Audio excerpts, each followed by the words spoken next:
나 곧 나는 여호와라. 나 외에 구원자가 없느니라. 내가 알려주었으며 구원하였으며 보였고 너희 중에 다른 신이 없었나니 그러므로 너희는 나의 증인이요 나는 하나님이니라. 여호와의 말씀이니라.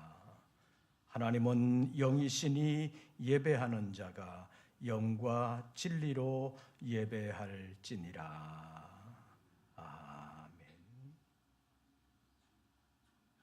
사람들은 알지 못했으나 하나님은 만물을 창조하실 뿐만 아니라 생명으로 살게 하시고 범죄한 인생들을 위하여 생명의 빛으로 찾아오사 다시 살리시고 영원한 아버지의 나라를 허락하시는 하나님 감사합니다. 한 해의 마지막에 주님을 바라보며 주님의 오심을 감사할 뿐만 아니라 주님께 영광 돌리는 삶을 살기를 원하며 예배 자리에 머리를 숙였습니다.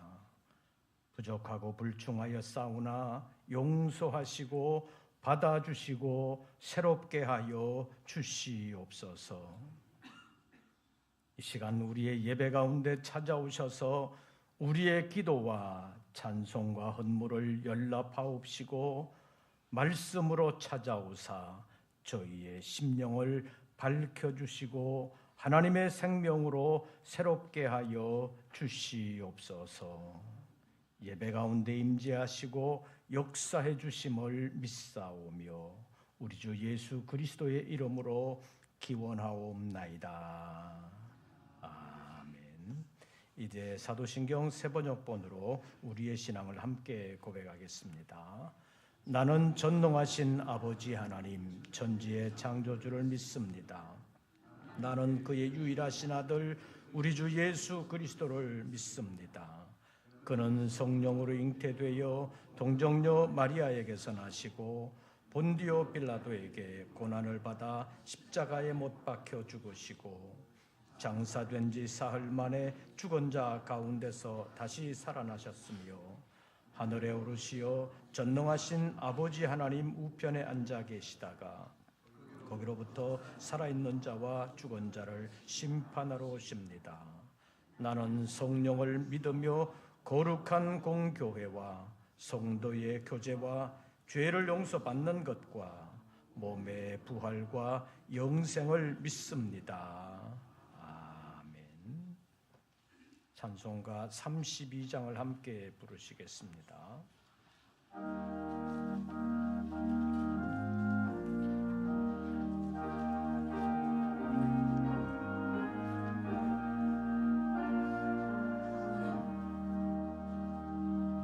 만유의 주제 존귀하신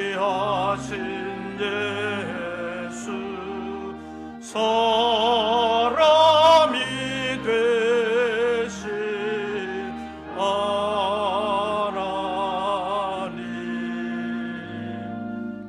나 사모하여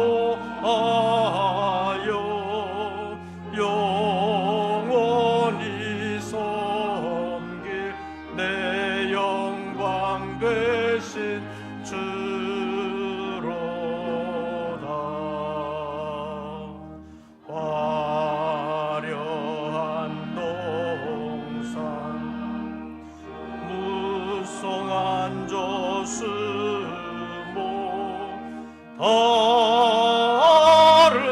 아름답고 묘하나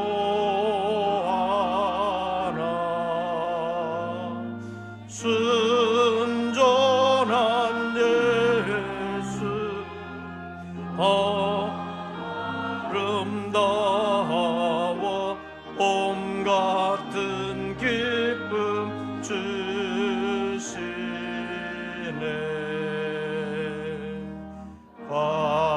광명한 해와 명랑한 저 달빛 수많은 별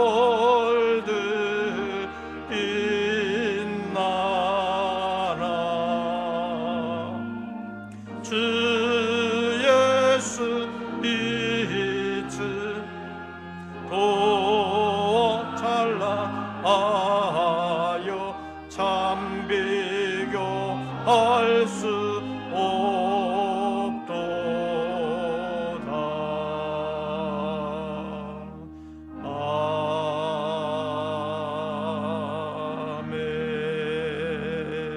아멘. 오늘의 성시교독은 118번입니다.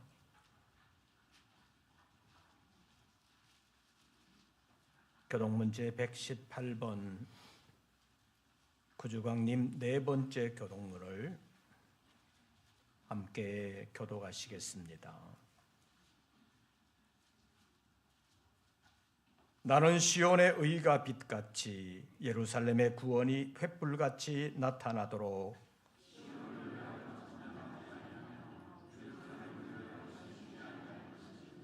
이방 나라들이 내 공의를 뭇 왕이 다 내 영광을 볼 것이요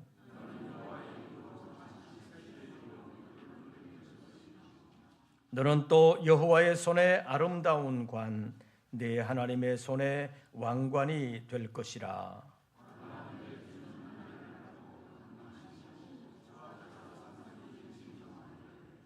불이 섭을 사르며 불이 물을 끓임 같게 하사 주의 원수들이 주의 이름을 알게 하시며 이방 나라들로 주 앞에서 떨게 하옵소서.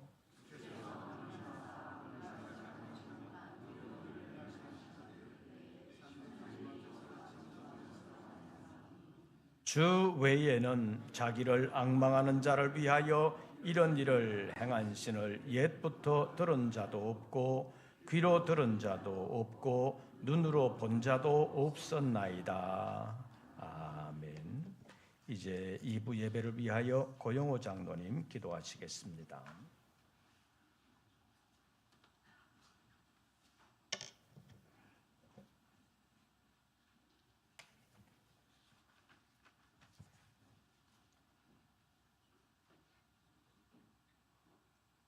사랑의 주 하나님, 2023년 한 해도 저희들을 주님의 품 안에 품어주시고 강건함으로 인도하셨다가 오늘 또 세상 가운데 있지 않게 하시고 하나님을 예배하는 복된 자리에 있게 하시니 감사합니다.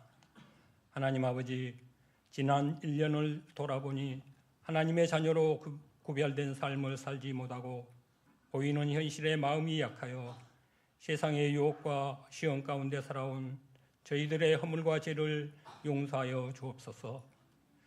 어느덧 약속의 말씀을 받고 시작했던 올해도 한 주간 남았습니다. 올해를 마감하며 새해를 맞이하기 위한 늦은비 특별 새벽 기도회가 내일부터 시작됩니다. 지난 한 해 동안도 베풀어 주신 하나님의 사랑을 감사하며 남은 일주일 동안 연초에 계획했던 일들 중에 빠진 것이 있다면 잘 마무리할 수 있게 하시고 새해에도 모든 교우들이 주님의 뜻에 따라 기쁨으로 섬기며 복음 증거의 사명을 감당하는 믿음의 공동체를 이루어 가게 하옵소서. 내일은 온 인류를 구원하시기 위하여 평화의 왕으로 오신 예수님의 탄생을 축하하는 성탄절입니다. 하늘 보좌의 영광을 버리시고 육체의 몸을 입고 이 땅에 오셔서 우리의 허물과 죄를 담당하신 예수님의 사랑을 생각하며 저희들의 신앙과 삶을 새겨봅니다. 하나님의 크신 사랑 가운데 저희들은 예수 그리스도의 십자가의 대속의 은혜를 받았지만 주의 복음을 전하는 데 게을렀고 베풀어 주신 사랑을 이웃과 나누는 데 인색했으며 말씀대로 온전히 순종하지 못했던 삶을 고백하며 회개합니다. 주님의 탄생의 기쁨을 마음에 담아 질병과 외로움 또 어려운 환경에서 소외된 이웃을 돌아보는 마음으로 주의 사랑을 실천하는 믿음의 자녀로 살게 하옵소서. 우리나라를 위하여 기도합니다. 북한의 유혹과 주변 국가들과의 외교 관계 또 경제적인 여러 현안들의 어려움이 많이 있습니다.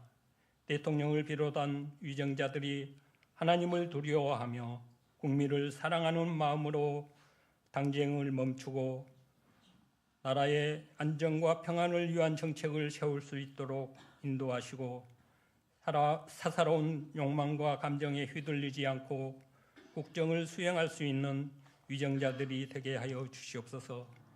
이 시간에도 말씀을 전하시는 목사님 영육을 강건함으로 인도하여 주시어 주의 사역을 감당하는 모든 일에 어려움이 없도록 하나님의 지혜와 능력으로 역사하여 주옵소서. 이 시간에도 말씀을 대언하실 때 말씀에 능력 있게 하시고 선포되는 말씀이 우리의 마음에 깊이 새겨지는 은혜로운 말씀이 되어 한 주간에도 말씀 안에서 승리하는 저희 모두의 삶이 되게 하여 주시옵소서. 정성을 모아 찬양을 드리는 성가대 찬양을 기뻐 받아 주시옵소서. 또 예배를 묵묵히 돕는 손길들을 주님의 위로와 평안함으로 축복하여 주시옵소서. 예배 드리는 이 시간 주님 홀로 영광 받아 주시기를 원하오며 평화의 왕으로 이 땅에 오신 예수 그리스도의 이름으로 감사하며 기도드리옵나이다. 아멘.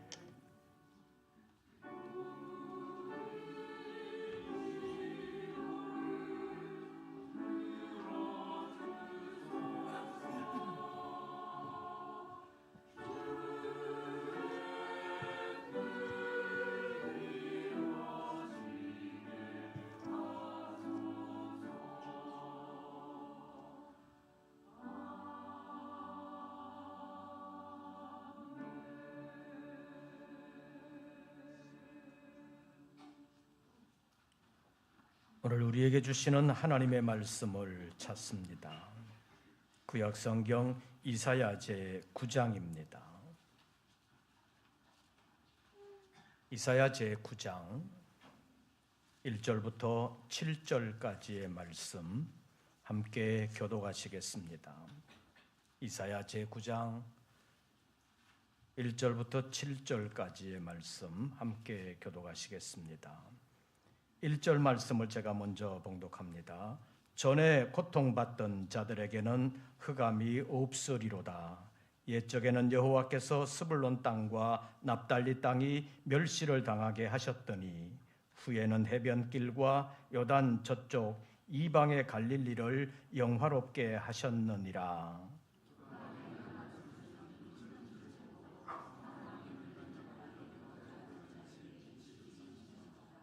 주께서 이 나라를 창성하게 하시며 그 즐거움을 더하게 하셨으므로 추수하는 즐거움과 탈취물을 나눌 때의 즐거움 같이 그들이 주 앞에서 즐거워하오니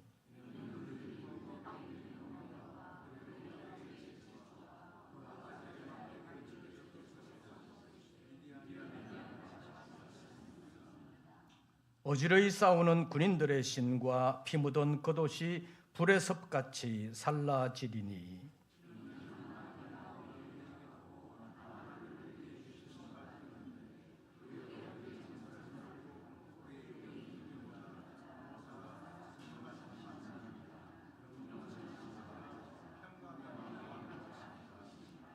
(7절) 다 같이 봉독합니다. 그 정사와 평강의 더함이 무궁하며 또 다윗의 왕좌와 그의 나라에 군림하여 그 나라를 굳게 세우고 지금 이후로 영원히 정의와 공의로 그것을 보존하실 것이라. 만군의 여호와의 열심히 이를 이루시리라. 아멘. 이제 임마누엘 찬양대 성 찬양이 있겠습니다.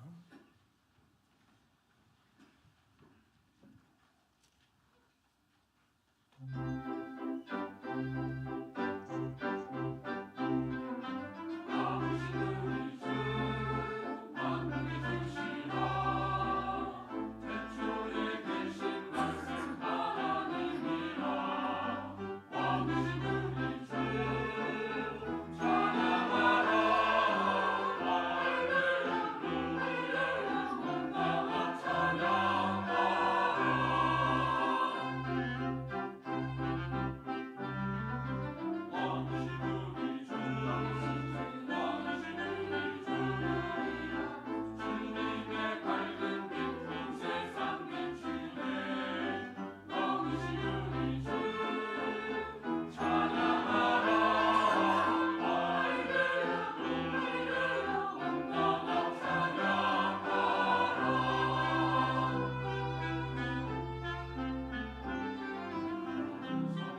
주님의 이름 앞에 예배하는 우리 모든 권속들에게 우리 주님의 은혜와 평강이 함께 하시기를 축원합니다.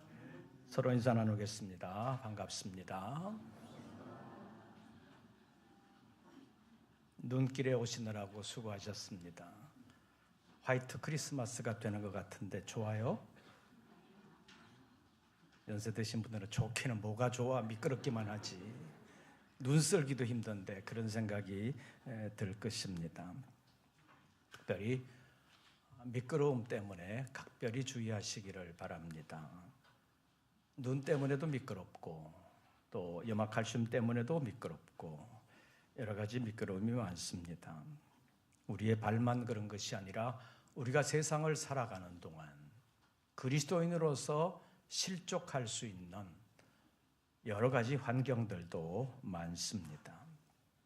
이런 세상 가운데서 실족하지 아니하도록 붙들어 주시는 하나님의 은총이 우리 모든 권속들에게 늘 함께 하시기를 축원합니다.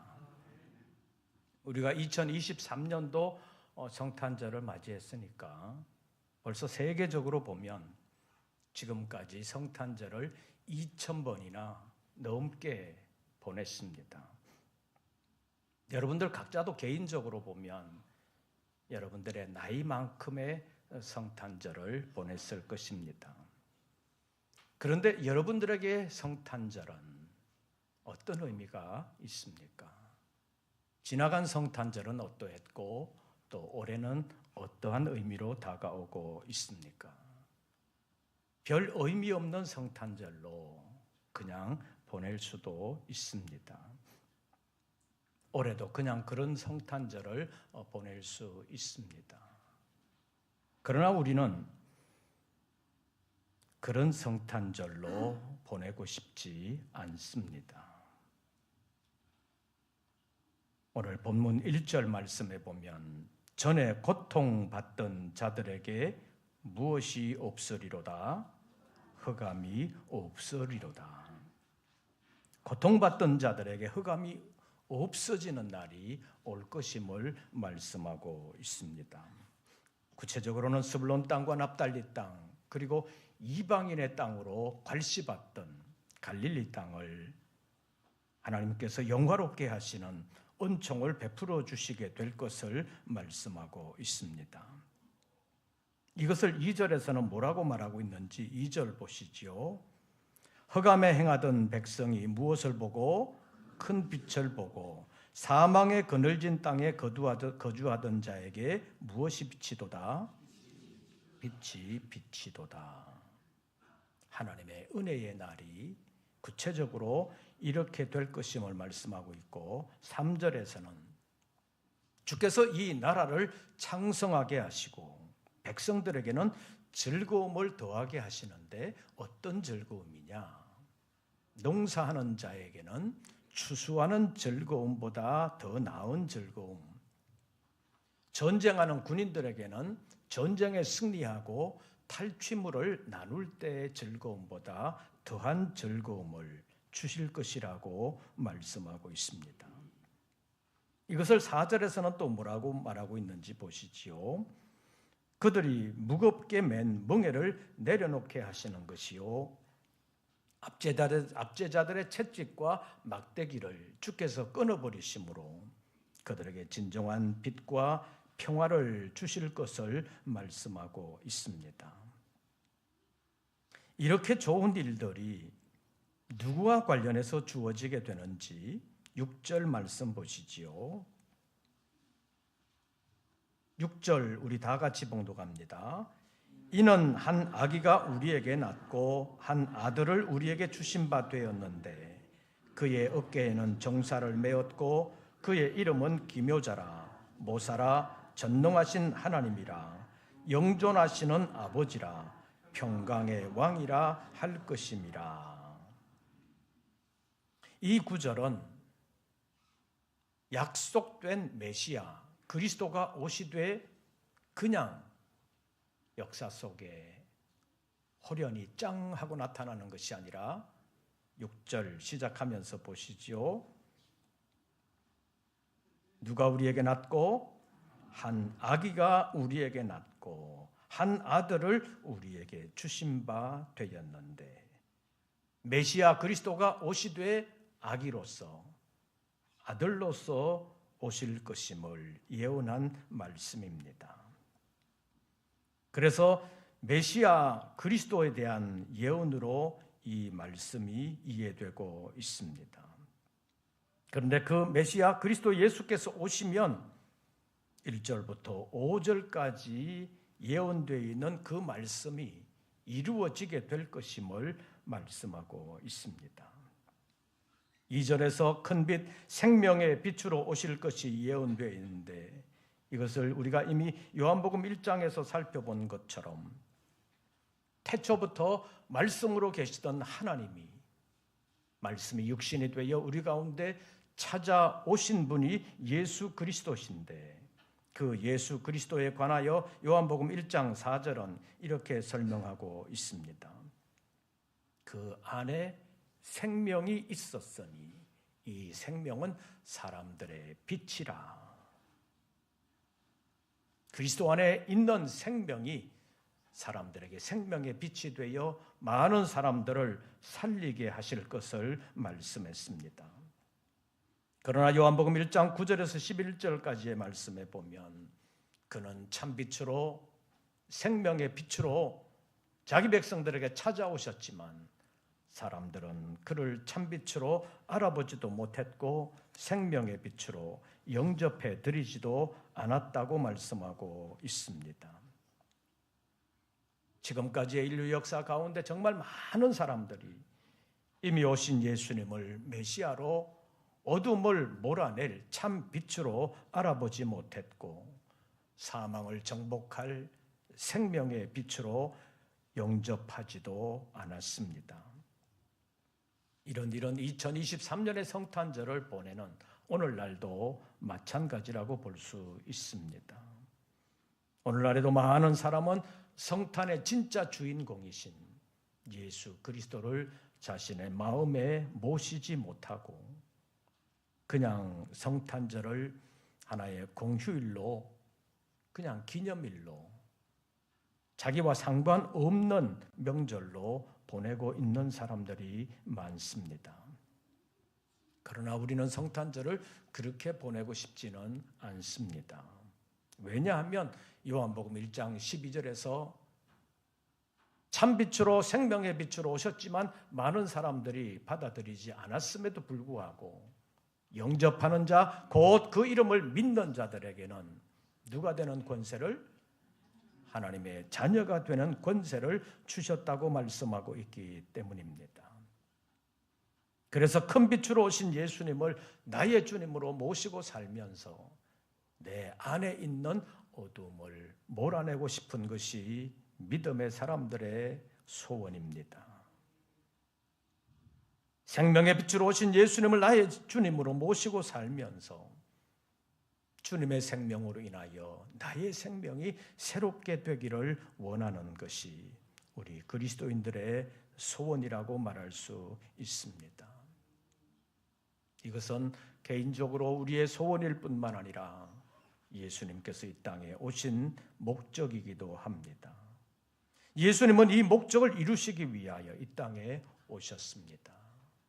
주님의 오심은 성경에서 두 가지를 말씀합니다. 주님의 강림하심의 첫 번째가 초림이요 두 번째가 재림이라는 것입니다. 첫 번째 오신 그 목적은 예수님께서 이 땅에 계시는 동안 다 이루셨습니다. 그 선언이 요한복음 19장 30절에 기록되어 있습니다. 십자가 위에서 하신 예수님의 마지막 말씀 다 이루었다는 선언의 말씀입니다. 그런데 이런 일들은 그냥 쉽게 이루어지는 것이 아닙니다. 가만히 있으면 자동적으로 이루어지는 것이 아닙니다. 그 말씀을 주실 뿐만 아니라 그 말씀을 이루시려는 하나님의 열심과 열정이 있었기 때문에 가능한 일이었습니다. 오늘 본문 7절 예언의 말씀을 보시죠. 7절 말씀 우리 다 같이 봉독합니다. 그 정사와 평강의 더함이 무궁하며 또 다윗의 왕좌와 그의 나라에 군림하여 그 나라를 굳게 세우고 지금 이후로 영원히 정의와 공의로 그것을 보존하실 것이라. 만군의 여호와의 열심히 이를 이루시리라. 1절부터 6절까지에 나타나고 있는 이 예언의 말씀, 이 예언의 말씀을 이루실 그 모든 일들, 그것이 기록되어 있는데 7절 마지막 문장을 보면 만군의 여호와의 열심히 이를 이루시리라. 마지막 문장만 우리 다 같이 다시 읽습니다. 만군의 여호와의 열심히 이를 이루시리라.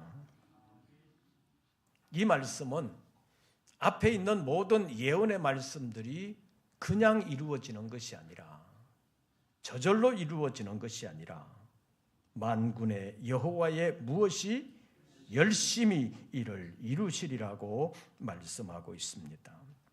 다시 말하면 여호와께서 하신 예언의 말씀을 이루시기 위하여 여호와께서 열심 내신다는 것을 말씀하고 있습니다. 그렇다면 성탄과 관련한 여호와의 열심은 어떤 것이겠습니까? 본문 6절 말씀에 보면 한 아기가 우리에게 낳고 한 아들을 우리에게 주신 바 되었는데 라는 예언의 말씀이 우리의 지금 기준으로 보면 이미 이루어졌기 때문에 우리가 성탄절을 지키고 있다고 말할 수 있습니다. 그런데 이런 예언의 말씀은 그냥 자동적으로 이루어진 것이 아니라는 것입니다. 우리가 잘 아는 대로 마태복음 제2장의 기록을 보면 당시에 동방박사 세 사람이 하늘에 나타난 큰 별을 보고 세상에 큰 왕이 오셨다는 것을 직감하고 그 별을 따라 예루살렘까지 왔습니다. 와서 유대인들의 왕으로 나시니가 어디 계시냐고 물었습니다.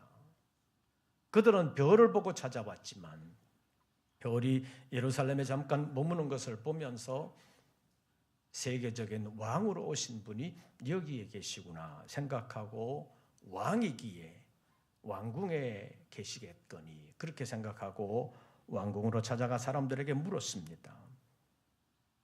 이 얘기를 들은 예루살렘 사람들이 수근거리기 시작했고 작은 소동이 일어났습니다.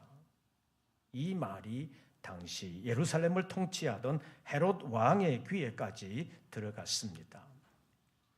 그래서 헤롯 왕은 대제사장들과 서기관들을 모아서 유대인으로 왕으로 오신다는 이가 어디로 온다고 성경에 예언되어 있냐 그것을 물었더니 그들이 유대 땅 베들레헴이라는 사실을 보고했습니다. 그래서 헤롯 왕이 동방 박사들을 베들레헴으로 보내면서 가서 자세히 알아보고 그 아기를 찾거든 내게도 알려줘라. 나도 가서 그에게 경배하겠다라고 말을 했습니다. 유대 땅 베들레헴에 오신다는 것도 미가서 제5장의 예언의 말씀입니다. 헤롯은 동방 박사들에게 자기도 가서 경배할 것이라고 말을 했지만 헤롯의 속셈은 자기가 가서 정말로 그 아기 예수에게 경배하려는 목적이 아니라 내가 지금 예루살렘을 다스리는 왕인데 또 어떤 왕이 온다는 말이냐. 그러면 내 자리가 위험해질 거 아니냐. 그래서 아기라고 하니까 아예 싹을 잘라버리려고 그를 죽이려고 하는 속셈으로 그의 소재지 파악을 명령한 것입니다. 그러나 동방박사들은 꿈에 나타난 사자들의 지시를 따라 헤롯 왕에게로 돌아가지 않았습니다. 그렇게 되자 헤롯 왕은 결국 그때를 기준으로 베들레헴과 그 주변에 2살 아래의 사내 아이들은 다 죽이라고 명령했습니다. 이것이 1차적으로는 헤롯 왕이 자기 왕권을 지키려고 하는 속셈이지만 결과적으로 보면 그리스도의 오심이 있을 것이라는 예언의 말씀을 방해하려는 사탄의 공작에 쓰임받은 일이었다고 말할 수 있습니다. 하나님은 이런 사탄의 계략을 미리 아셨기 때문에 헤롯의 명령이 베들레헴까지 내려오기 전에 요셉을 통해서 아들과 그 어머니를 애굽으로 피난시키게 하셨습니다. 이런 것이 오늘 본문에 나오는 여호와의 열심, 즉 예수 성탄의 예언의 말씀을 이루기 위한 여호와의 열심이라고 말할 수 있습니다. 이런 여호와의 열심은 그때 한 번만 나타난 것이 아닙니다. 성경 예언의 말씀으로 보면 그리스도에 관한 예언의 말씀은 아주 많습니다. 그 대표적인 것만 오늘 이 아침에 잠깐 살펴보려고 합니다. 그리스도는 아브라함의 후손으로 오실 것이 예언되어 있습니다. 창세기 22장에 있는 말씀을 보면 아브라함이 아들 이삭을 번제로 드리라는 하나님의 명령에 순종하여 아들을 데리고 하나님이 지시하는 산으로 갔습니다. 아들을 번제로 드리려고 했습니다. 하나님은 아들의 생명을 원한 것이 아니라 생명까지도 내어놓을 수 있는 아브라함의 믿음, 아브라함의 순종의 마음을 원하셨습니다. 끝까지 순종하는 아브라함의 믿음을 보시고 하나님께서는 아들 이삭의 몸 대신에 예비하신 양으로 제물을 삼아 제사를 드리게 하시고 아브라함에게 복을 주셨습니다. 그 복을 주시는 말씀 가운데 창세기 22장 18절 말씀을 보면 천하 만민이 내 씨로 말미암아 복을 받으리라는 내용이 있습니다. 내 씨로 말미암아 천하 만민이 복을 받으리라. 이 말씀은 그냥 아브라함의 후손들에게 복이 있을 것이다. 그것이 아니라 갈라디아서 3장 8절과 16절에 있는 말씀을 보면 내 씨라고 말씀하신 이것이 복수가 아니라 단수로 기록되면서 이 씨는 약속의 자손, 여자의 후손으로 오실 그리스도를 예언하고 있는 말이라는 것을 분명하게 설명하고 있습니다. 그리스도는 창세기에서부터 아브라함의 후손으로 오실 것이 예언되었다는 것입니다. 그런데 성경에 나오는 것처럼 아브라함과 사라는 100살이 될 때까지 자녀가 없었습니다. 아들도 없고 딸도 없었습니다. 아기를 낳지 못하는 사람으로 100년 가까이 살았습니다. 어쩌면 그는 후손 보는 것을 포기하고 살아온 사람이라고 말할 수 있습니다. 창세기 15장에 있는 말씀을 보면 아브라함의 환상 중에 주님이 나타나셨습니다. 아브라함아 두려워하지 말아라. 나는 내 방패요 지극히 큰 상급이다 라고 말씀하셨습니다. 보통 사람 같으면 주님이 나타나셔서 나는 내 방패다. 나는 너의 지극히 큰 상급이다. 이렇게 말씀하셨으면 어떻게 반응했겠습니까? 여러분들에게 이 말씀을 주셨다면 여러분 어떻게 반응하시겠습니까? 나는 내 방패다. 그러면 나는 너를 지켜주겠다. 그런 말씀이잖아요. 나는 너의 지극히 큰 상급이다. 그러면 내가 너를 영화롭게 해주겠다. 그런 말씀 아닙니까? 할렐루야, 아멘. 그럴 텐데 아브라함의 반응이 특이했습니다. 아브라함은 주 여호와여 내게 무엇을 주시려고 합니까? 나는 자식이 없사오니 내 상속자는 내 집에서 길리온 이 다메섹 엘리에셀입니다. 주께서 내게 씨를 안이 주셨기 때문에 내 아들이 아니라 내 집에서 길린 자가 나의 상속자가 될 것입니다. 그런 말을 했습니다. 그 말의 의미는 무엇입니까? 내가 아무리 좋은 것을 받으면 뭐합니까? 나는 자식도 없는데, 물려줄 아들도 없는데. 그런 한탄이라고 말할 수 있습니다. 이 말을 보면 아브라함은 자식 낳는 것을 포기한 사람이라고 말할 수 있습니다. 아브라함은 자식 낳는 것을 포기했을지 모르지만 하나님은 아브라함을 통하여 그리스도를 주시겠다고 하는 이 예언의 말씀을 이루는 것을 포기하지 않으셨습니다. 하나님은 그래서 아브라함에게 그는 내 상속자가 아니다. 내가 내게 아들을 준다. 거듭거듭 말씀하셨습니다. 결국 말씀대로 아브라함에게 아들 이삭을 주셨고 이삭은 야곱을 낳고 야곱은 이스라엘 12지파를 낳아 이스라엘 민족 공동체를 이루게 하셨습니다. 정말 우여곡절 많았지만 주님의 예언의 말씀대로 이루어졌습니다. 오늘 본문의 마지막 문장 뭐였지요?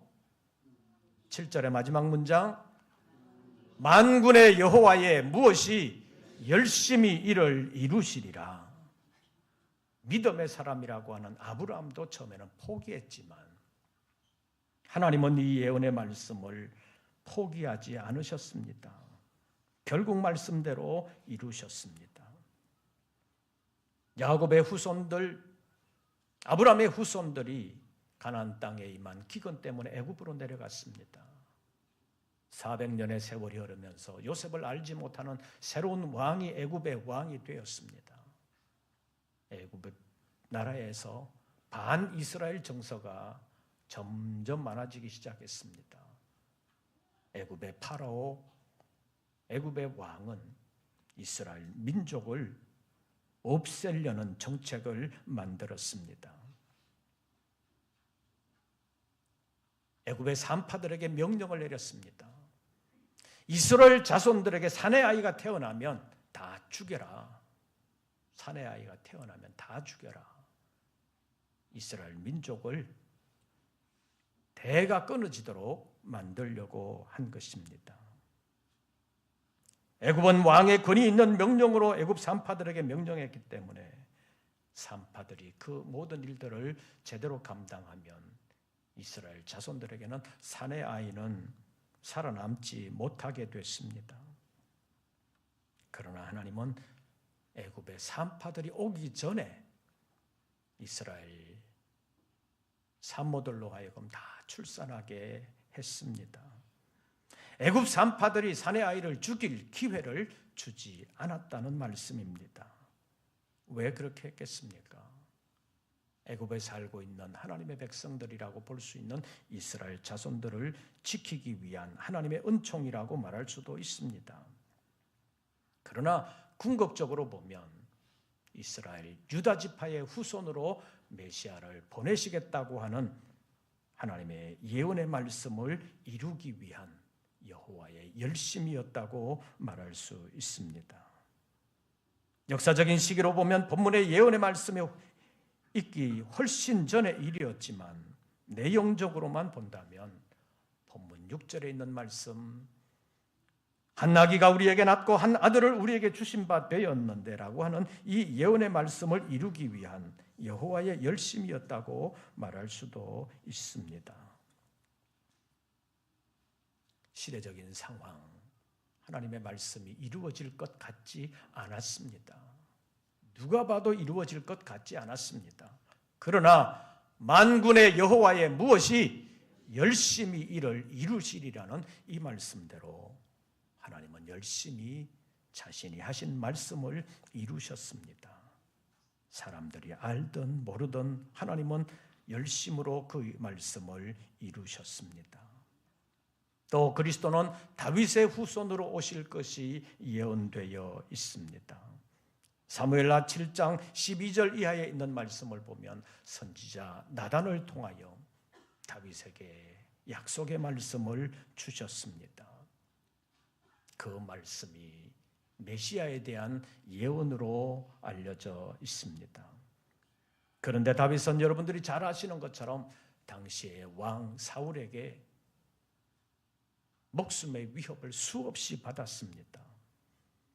당시에 다윗을 죽이려고 하는 사울은 일국의 왕이었습니다. 그러나 다윗은 시골 목동이었습니다.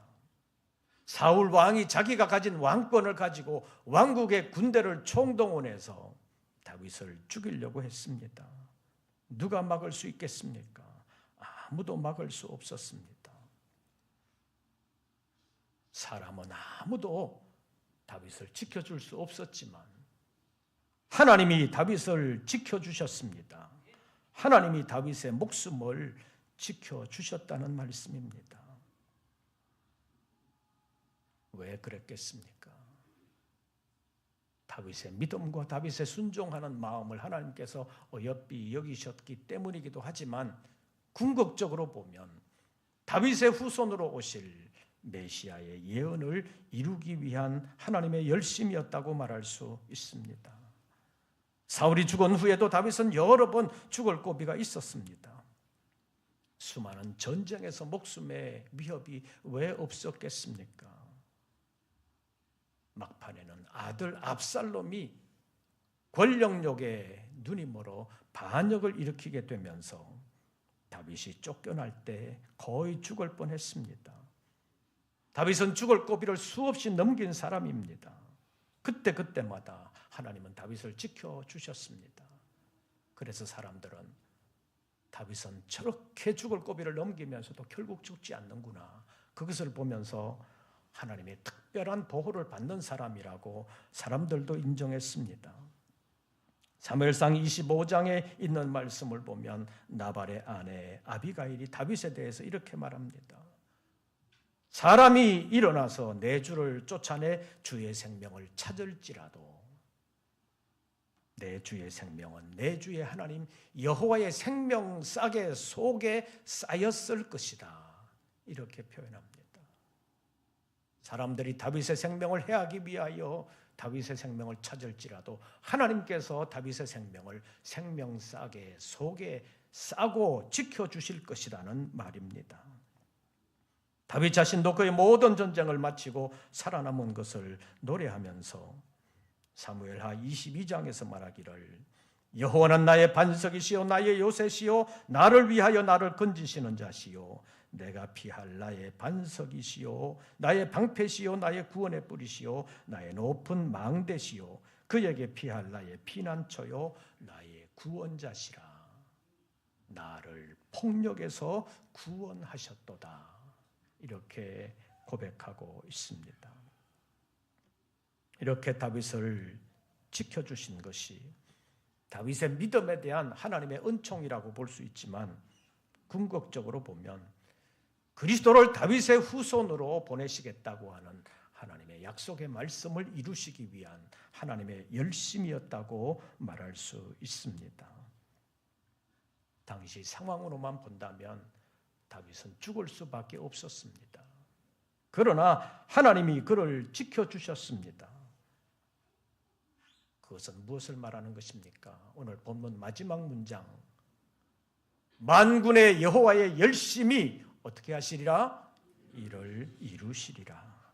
하나님은 정말 열심히 다윗이 목숨의 위협을 받을 때마다 찾아가셔서 그를 지켜주셨습니다. 그래서 다윗은 살아남았습니다. 그래서 결과적으로 본문 6절의 말씀이 이루어지게 됐습니다. 한 아기가 우리에게 낳고 한 아들을 우리에게 주신 바 되었는데 라고 하는 이 예언의 말씀이 다윗의 후손으로 오시는 메시아로 이루어지게 된 것입니다.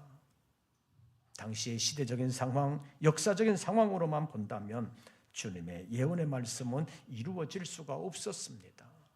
그러나 결국 이루어졌습니다. 어떻게 이루어졌겠습니까? 7절 마지막 문장 다시 보시지요. 마지막 문장만 다 같이 읽습니다. 만군의 여호와의 열심히 이를 이루시리라. 오늘날에도 예수 그리스도를 자신의 구주로 받아들이지 않는 사람 많습니다. 예수 믿기가 점점 어려워지는 시대로 가게 될 것입니다. 성경 예언의 말씀이 어떻게 이루어지겠나 의구심이 들 수도 있습니다. 장래를 성경 말씀에 비추어 보면 상당히 비관적입니다.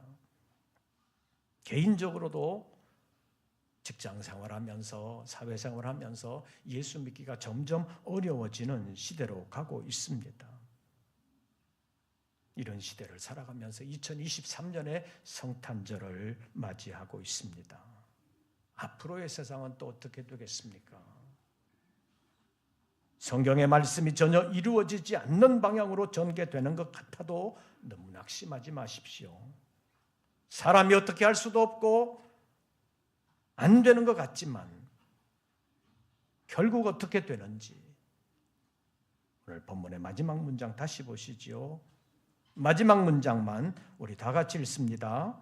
만군의 여호와의 열심히 이를 이루시리라.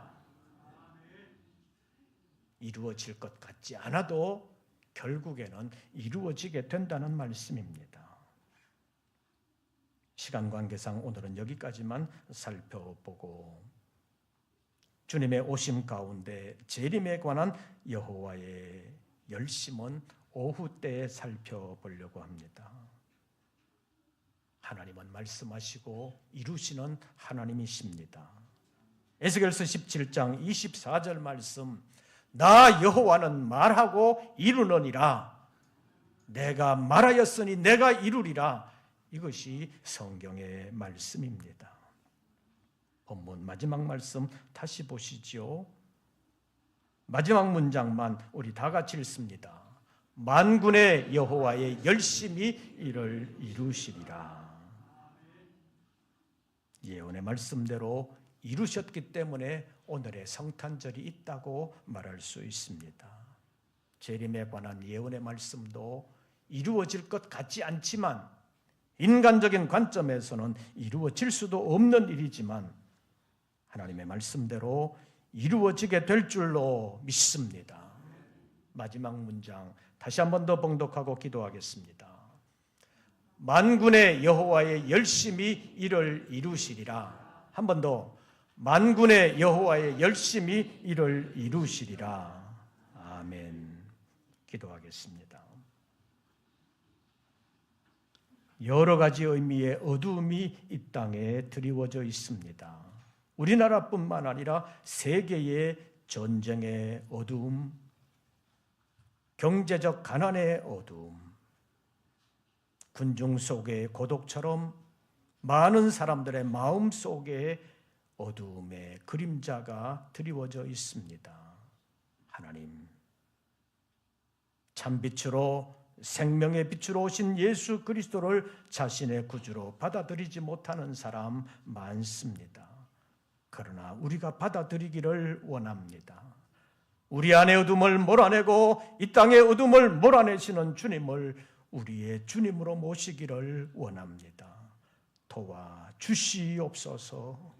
만군의 여호와의 열심히 이를 이루시리라.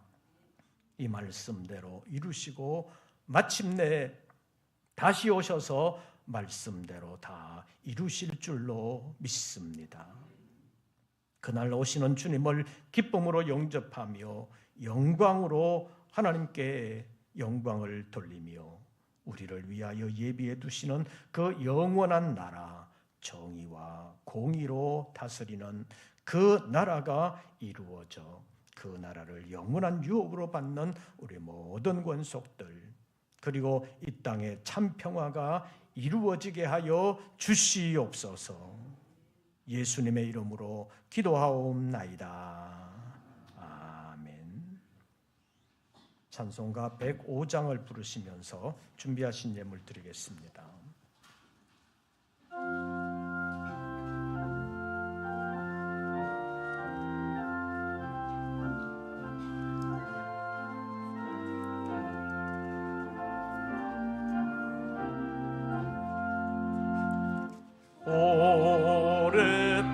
오랫동안 기다리던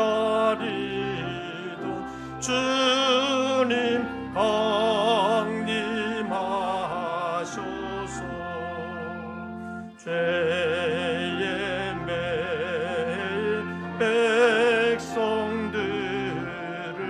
자유 얻게 하시네. 주는 우리 소망이요 힘과 위로 되시니 오래 기다리던 백성 많은 복을 얻겠네. 모든 백성 구하려고 임금으로 오시니 영원토록 우리들을 친히 다스리시네. 죄로 상한 우리 마음 은혜로서 고치고 주의 빛난 보좌 앞에 이르도록 하소서.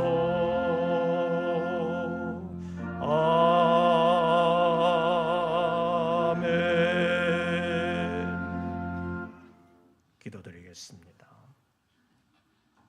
저희들 다시 실족하기 쉬운 세상으로 나아갑니다. 어둠이 상존하고 있는 세상으로 나아갑니다. 우리가 이 어둠을 다 몰아낼 수도 없습니다. 그러나 하나님의 말씀대로 이루어지게 되는 줄로 믿습니다. 전에 고통당하던 자들도 참빛으로 오신 생명의 빛으로 오신 예수를 자신의 구주로 모심으로 심령이 밝아지게 하시고 이 사회가 밝아지도록 역사하여 주시옵소서. 이루어지지 않을 것 같은 말씀이지만 결국의 말씀대로 이루어지게 되는 줄로 믿습니다. 만군의 여호와의 열심히 이를 이루시리라. 이 말씀을 기억하고 말씀 붙들고 살아가는 우리 모든 권속들 되게 하여 주시옵소서. 어려움 가운데서도 수고한 소득의 11조를 주님 앞에 올리며 감사의 예물을 주님 앞에 올립니다.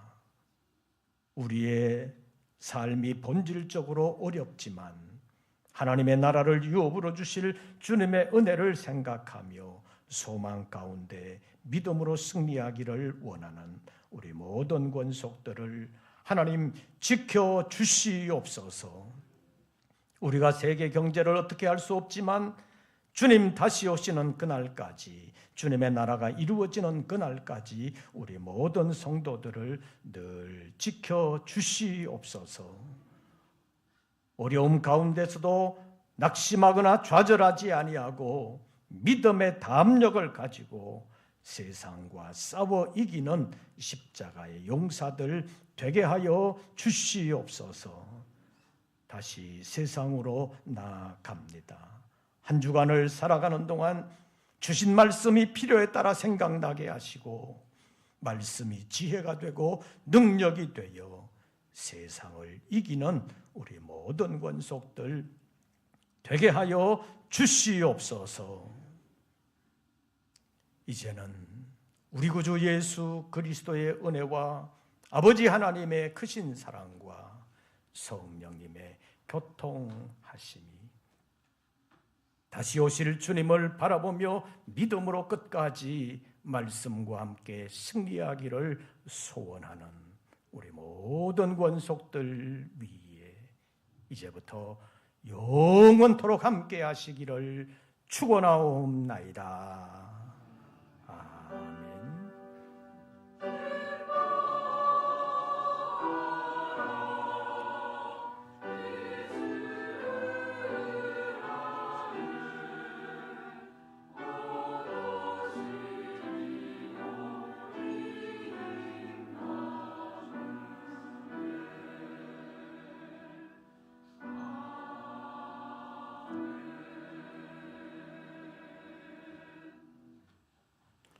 광고 말씀 드리겠습니다. 오늘 예배에 전 국회의원이셨던 이훈 의원께서 함께 참여하셨습니다. 잠깐 일어나시지요. 우리 박수로 환영하겠습니다.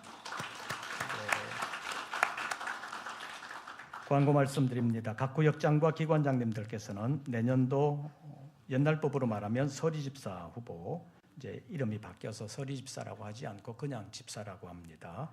신임 집사 후보자를 잘 선정하셔서 목회행정실로 추천해 주시기를 바랍니다. 그리고 내일 성탄 예배는 새벽 예배는 5시, 그리고 오전 예배는 1부, 2부 나누지 아니하고 11시에 한 번만 드립니다. 여러분 기억하시고 또 오늘 나오지 않은 분들 혼동이 일어나지 않도록 연락해 주시기를 바랍니다. 다음 주 2부 예배는 전 세대 통합 예배로 드리면서 교회학교 졸업식과 등반식이 있겠습니다. 오늘 2부 예배 후에 각 남선교회 원례회가 있겠습니다. 그리고 이름을 밝히지 아니하고 신형 성합차 한 대를 교회에 구입하셔서 기증해 주신 분이 계십니다. 지난 주간에 차가 도착했습니다. 잘 사용하시고 또 감사하면서 그분을 위해서 기도해 주시기를 바랍니다. 그리고 내일 성탄절 지나고 그 다음 날부터 매일 새벽 5시에 너전비 특별 새벽 기도회가 5일 동안 계속되겠습니다. 그리고 다음 주일이 마지막 날입니다. 그래서 송구 영신 예배가 다음 주일 밤에 있게 되는데 주일 밤이기 때문에 다음 주일은 오전 예배 드리고 오후 예배는 드리지 아니하고 밤에 송구 영신 예배를 드리게 되겠습니다. 그래서 다음 주일은 오후 예배가 없겠습니다. 여러분들 기억하시고 너전비 특별 새벽 기도회와 송구 영신 예배에 다 참여하시기를 바랍니다. 나머지 광고들은 주보를 참고해 주시기를 바랍니다. 새로운 한 주간 주 안에서 평안하시고 승리하시기를 빕니다. 이것으로서 2부 예배를 모두 마치겠습니다.